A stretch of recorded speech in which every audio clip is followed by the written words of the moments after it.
Detik-detik TKA di PT Windbreak, marah besar caci maki karyawan, gegara mogok kerja menuntut kenaikan upah dan THR.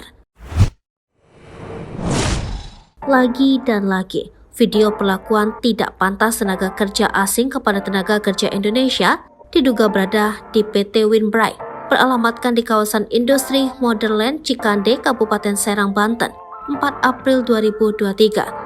Dalam video tersebut, TKA Miss Yen mengumpulkan seluruh pengawas dan berhimping marah besar mencaci maki dikarenakan dianggap bahwa seorang pengawas tidak bisa mengatur bawahannya sampai pada mogok kerja. Terdengar suara lantang seorang TKA itu diduga salah satu sebagai pimpinan perusahaan memarahi pekerjaan pribumi Indonesia di sebuah ruang kerja di dalam perusahaan tersebut sambil melihat handphone di tangan. Sekarang, mau dia mau masuk keluar. Saya akan ini sekarang, kerja.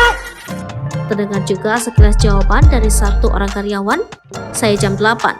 Selebihnya tidak bisa dipahami karena bahasa yang digunakan oleh TKA tidak bisa diterjemahkan.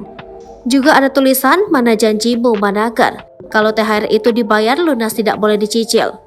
Video tersebar dengan tulisan, Miss Yen, tenaga kerja asing PT Windbreak kawasan industri modern Cikande, marah-marah dan memaki-maki pengawas pribumi karena pekerja mogok kerja menuntut kenaikan upah dan THR. Beberapa karyawan PT Windbreak pada saat dikonfirmasi mengatakan dengan kompaknya bahwa karyawan butuh kepastian.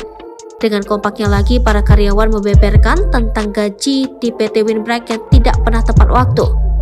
Para karyawan juga bercerita bahwa jam kerja PT Windbreak banyak jam molornya.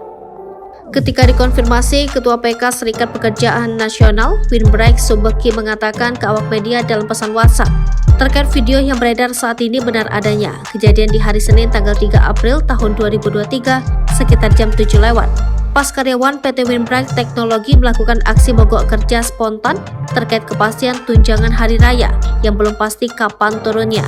Tiba-tiba 2 orang TKA masuk gedung serta satu sambil berteriak kencang memanggil semua pengawas produksi. Sedangkan pihak manajemen belum dapat dikonfirmasi terkait video beredar tersebut hingga berita ini ditayangkan.